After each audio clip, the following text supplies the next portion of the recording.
जय जगन्नाथ, वंदे मातरम, भारत माता की जय, जय हिंद। नाज़िर जी, क्या कहेंगी? शेख हसीना क्या इस्तीफा डिमांड कर रहे थे और पाकिस्तान ये कह रहा है कि ये स्टूडेंट की तरफ से जो है एक प्रेशर था, ये एक स्टूडेंट की एक समझ लें कि स्ट्राइक थी। लेकिन आज बांग्लादेश के अंदर ऑल आइज ऑन हिंदूज हैं। जिस तरह से अटैक्स किए जा रहे हैं मंदिरों पर, हिंदुओं पर, पाकिस्तान बोल रहा है कि ये तो स्टूडेंट है जो कि गुस्से में आ चुके हैं। लेकिन इंडिया का चैनल जब मैं देख रही हूँ सुबह से ये पटियां चला रहा है, ये हेडलाइन चला रहा है कि ये जो है टेररिस्ट जो है वो अटैक कर रहे हैं ना सिर्फ हिंदू कम्युनिटी पर बल्कि हिंदू रिलीजियस पॉइंट्स के ऊपर भी। एज अ वकील, एज अ भारतीय, एज अ सनातनी मुस्लिम, आपका क्या सोच है, आपकी क्या राय है जो बांग्लादेश के अंदर इस वक्त हिंदुओं को लेके हो रहा है? शना, मैं सबसे पहले तो आपसे ही पूछना चाहती हूँ जी और इस पूरी दुनिया के सभी माँ बाप से और सभी टीचर और प्रोफेसर से पूछना चाहती हूँ कि स्टूडेंट्स जो प्रदर्शन होता है, प्रोटेस्ट होता है, क्या वो ऐसा होता है? क्या स्टूडेंट प्रोटेस्ट में तलवार, भाला, चाकू, बम, गोली, बारूद इस्तेमाल किया जाता है? क्या नहीं। स्टूडेंट प्रोटेस्ट में पूर्व प्रधानमंत्री के इनर गारमेंट्स, ब्लाउज और साड़ी और ब्रा को हवा में लहराया जाता है? क्या स्टूडेंट प्रोटेस्ट में स्टूडेंट्स अपने पूर्व प्रधानमंत्री के घर में जाकर के मात्र उनकी चीजों को चोरी नहीं करते हैं, उनके घर के बत्तख को, उनके घर के बकरी को, उनके घर के फ्रिज को, चेयर टेबल को, साड़ियों को, बल्कि स्टूडेंट प्रोटेस्ट में वो उनके शेख हसीना के इनर गारमेंट्स को, ब्रा को, पैंटी को, ब्लाउज को हवा में लहराते हुए नजर आते हैं। क्या स्टूडेंट्स ऐसे होते हैं? शना, कभी आप भी स्टूडेंट रही होंगी और मैं भी स्टूडेंट रही हूँ। हमारे आने वाली पीढ़ी दर पीढ़ी भी स्टूडेंट तो रहेगी ही। बिल्कुल। और हर माँ, हर पिता, हर प्रोफेसर, हर टीचर कभी ना कभी तो स्टूडेंट होता ही है और स्टूडेंट प्रोटेस्ट भी होता ही। कुछ स्टूडेंट होते हैं जो भाग लेते हैं प्रोटेस्ट में और कुछ होते हैं जो नहीं लेते हैं। तो ये सवाल तो पैदा होता है कि ये कैसे छात्र हैं, ये कैसे स्टूडेंट है जो अपने पूर्व प्रधानमंत्री का बरा लहरा रहे हैं, ब्लाउज लहरा रहे हैं और कह रहे हैं कि ये मेरे प्रधानमंत्री आपा आपका ब्रा है, देखिए देखिए देखिए देखिए ये आपका ब्रा है। अब बात आती है कि क्या ये सिंपल स्टूडेंट प्रोटेस्ट था? और अगर ये सिंपल स्टूडेंट प्रोटेस्ट था, कोटे के लिए था, तो जिसमें लीगल राइट बांग्लादेशी मुसलमानों को चाहिए था, उसकी लड़ाई सर्वोच्च न्यायपालिका मतलब honourable supreme court of Bangladesh से थी।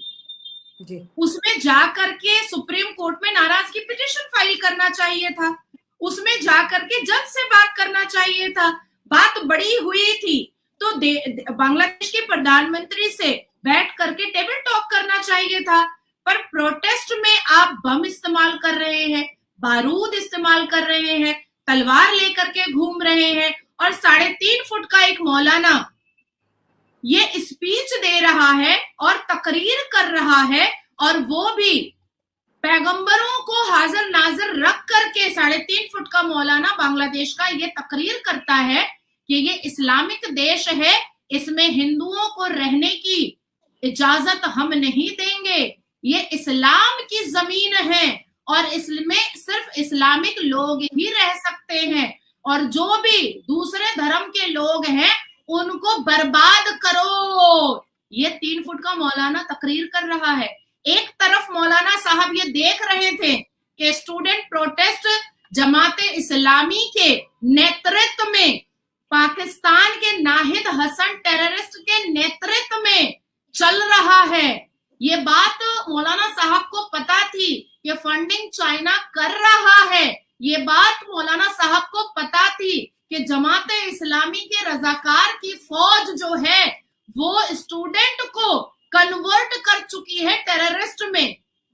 उसके बावजूद भी 3.5 फीट के मौलाना साहब ने ऐसे सिनेरियो में अपनी तकरीर रखी कि हिंदुओं को मारो, हिंदुओं को जलाओ, हिंदुओं को बांग्लादेश की सरजमीन से खत्म करो। आपने एक बहुत अच्छा सवाल किया कि शेख हसीना ने भारत को क्यों चूज किया। हाँ, जाहिर सी बात है, पाकिस्तान तो जा सकती थी क्योंकि भारत थोड़ा सा दूर था, पाकिस्तान बहुत नजदीक था, पर नहीं जाती क्योंकि 1971 में ईस्ट पाकिस्तान से जब बांग्लादेश बना तो शेख मुजीबुर रहमान और शेख हसीना के पूरे खानदान को मृत्यु दंड पाकिस्तान से ही दिया गया था।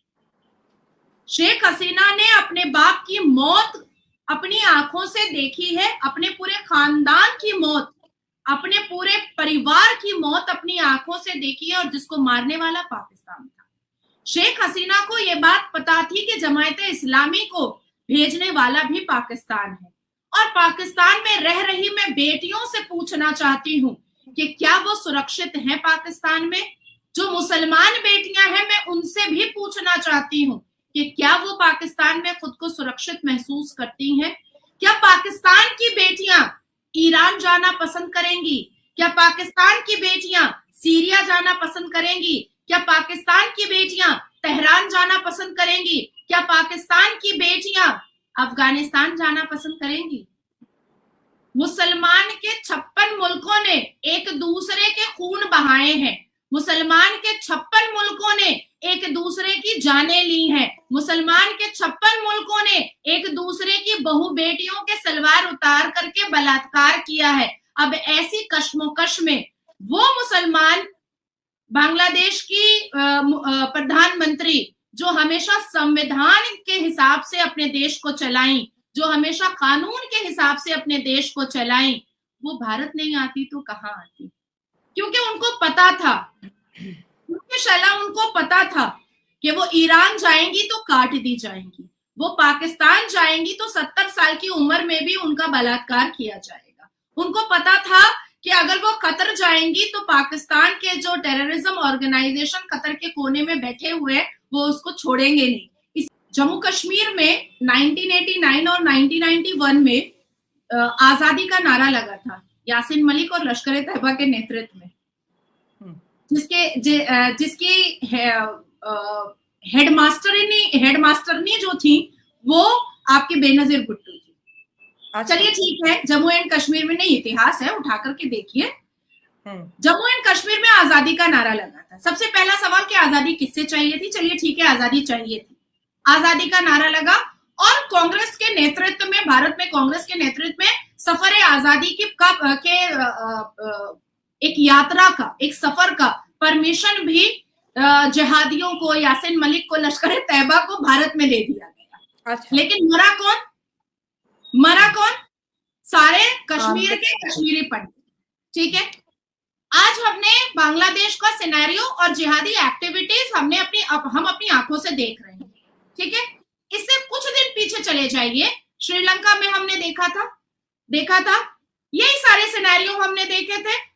उसमें भी पकड़ के मारा जा रहा था श्रीलंका में जो हिंदू बसे हुए थे उनको, पकड़ करके बलात्कार किया जा रहा था जो हिंदू बसे हुए थे उनको। ठीक है, अब आती है बात कि पाकिस्तान में जब भी कुछ होता है मरता कौन है? हिंदू। कहां गए मेरे 23.8% माइनॉरिटीज जो आपके पाकिस्तान में आजादी के वक्त थे? कहां गए? आप खुद में भी लड़ते हैं तो भी मारते हिंदुओं को है, आप खुद में लड़ते हैं तो मंदिरें तोड़ते हिंदुओं की है। अभी सीमा गुलाम हैदर आई थी, बम फोड़ दिया हिंदुओं के मंदिर पर। आप खुद में लड़ते हैं और उसके बाद फिर आप हिंदुओं की बहू बेटियों को उठा करके आप उसका कन्वर्शन करवाते हैं, उसका बलात्कार होता है। आप लड़ते खुद में है, मुसलमान स्टार्ट मुसलमान खुद करता है, और उसके बाद फिर ऑर्गन ट्रैफिकिंग होती है हिंदुओं की। ठीक है, ओबामा और बिडेन का पॉकेट नेता और पॉकेट पपेट जो है मोहम्मद यूनुस साहब ने आज बहुत अच्छे तरीके से अपना शपथ समारोह भी कर लिया, और युवा जितने छात्र नेता थे, वो युवा छात्र नेता जो अपनी पूर्व प्रधानमंत्री का इनर गारमेंट हवा में उड़ा रहे थे, वो युवा छात्र नेता जो हिंदू बहु बेटियों का बलात्कार कर रहे थे, वो युवा स्टूडेंट नेता जो अपने पूर्व प्रधानमंत्री के घर से सामान चोरी कर रहे थे, वो युवा स्टूडेंट नेता जो हिंदुओं की मंदिरों को तोड़ रहे थे, फोड़ रहे थे, जला रहे थे, और वो मुसलमान युवा स्टूडेंट्स नेता जो हिंदू पुरुषों को जिंदा जला करके मारने के बाद उनके गुप्त अंग को चेक कर रहे थे कि कहीं गलती से मुसलमान तो नहीं मर गया, उन सब को अपने बगल में ले करके खड़ा कर करके मोहम्मद यूनुस साहब ने आज शपथ ले लिया। पाकिस्तान की मेन स्ट्रीम मीडिया पे ये बताया जा रहा है, ये दिखाया जा रहा है कि ये जो बांग्लादेश में शेख हसीना की हार है, ये सिर्फ शेख हसीना की हार नहीं बल्कि Indian prime minister Narendra Modi की हार है। ये शेख हसीना परेशान नहीं बल्कि नरेंद्र मोदी परेशान है। बांग्लादेश की शेख हसीना से क्लैश किसका था? खालिदा जिया का था। जी बिल्कुल। खालिदा जिया का बेटा नाहिद हसन से, जो पाकिस्तान का टेररिस्ट है, नाहिद हसन को बुला करके बांग्लादेश 5 साल रखा हुआ था अपने खर्चे पर। एक स्टेटमेंट मोहम्मद यूनुस जो उनके नए गवर्नमेंट के हेड हैं उनकी तरफ से आई कि भाई जब तक बांग्लादेश में मिनॉरिटीज के ऊपर जुल्म बंद नहीं किया जाएगा, तशद्दुद बंद नहीं किया जाएगा, टैग बंद नहीं किया जाएगा, तो अगर ये कुछ ही टाइम में बंद ना हुआ तो मैं अपनी सीट छोड़ दूंगा, रिजाइन कर दूंगा। हिंदू, बौद्ध, ख्रिस्टान, আহমদিয়া সবার উপর আক্রমণ করছে। আমাদের কাজ হলো এটাকে রক্ষা করা, সবাইকে রক্ষা করা, এটাকে প্রতিটি মানুষ আমাদের ভাই। बांग्लादेश के जो मोहम्मद यूनुस साहब ने शपथ लिया, हमारे मोदी जी ने उनको स्वागत किया और उनको बधाई दी, लेकिन साथ साथ माइनॉरिटीज को सुरक्षित रखने का उन्होंने अल्टीमेटम भी और वार्निंग भी दे दिया है। कल का ही दिन था जब इराक के पार्लियामेंट से एक बिल पास हुआ जहां पर बेटियों का निकाह शरई तौर से 9 साल की उम्र में कर दिया गया है। अब ऐसे ही बिल हम मोहम्मद यूनुस साहब के हिसाब से देखेंगे जो बांग्लादेश के पार्लियामेंट से पास हो। ईस्ट पाकिस्तान से निकला बांग्लादेश, शायद शोएब आपको वहां की भाषा नहीं आती होगी, लेकिन आमी खूब भालो करे जानी तार भाषाटा खूब मधुर, अच्छे से आपको समझ आती है, आप अच्छे से उसे जानती हैं। बिल्कुल हाँ, उस भाषा को, आपकी भाषा को, बहुत सारे देश की भाषा को मैं बहुत अच्छे से जानती हूँ। बहुत वहां के जो हिंदू है ना, वो शेख मुजीबुर रहमान साहब से बहुत मोहब्बत करते थे। वहां के जो हिंदू हैं वो शेख हसीना से बहुत मोहब्बत करते थे। क्यों मोहब्बत? हालांकि जिस वक्त 1971 में बांग्लादेश बना था तब मोर देन 28% वहां पर माइनॉरिटीज हुआ करते थे, लेकिन अब बहुत कम रह गए। वहां पर सिर्फ 8% माइनॉरिटीज रह गए। लेकिन वो 8% भी माइनॉरिटीज क्यों रहे? क्योंकि शेख हसीना अपने देश को संविधान के हिसाब से चला रही थी और कानून के हिसाब से चला रही थी। शेख हसीना ने बांग्लादेश को बहुत डेवलप किया था, बहुत इंप्रूव किया था और बहुत शिक्षित किया था। ढाका और बांग्लादेश के लोग इस पूरी दुनिया में जाते थे और इंजीनियर, डॉक्टर और बड़े बड़े एक पद पर बैठे थे। 1971 में ईस्ट पाकिस्तान से निकला बांग्लादेश इकोनॉमिकल ग्राफ में कहीं ऊंचा पहुंचता चला जा रहा था और पाकिस्तान नीचे आ रहा था। और कई बार डिस्कशन में शोएब हमने भी ये डिस्कस किया कि आपके ही अंग से निकला आज बांग्लादेश को देखिए कि कहां पहुंच चुका है। और एजुकेशन पर शेख हसीना ने बहुत फोकस किया था और शेख मुजीबुर रहमान बंगा बंधु उन्होंने भी बहुत फोकस किया था। लेकिन जिस हिसाब से एक 3 फुट का मौलाना अपने भड़काऊ प्रीत से, अपने भड़काऊ तबलीग से, अपने भड़काऊ इस्लामिक तबलीग से उसने बांग्लादेश के युवाओं के दिमाग में जिहादी एक्टिविटीज भरी। उसने कोटे का बहाना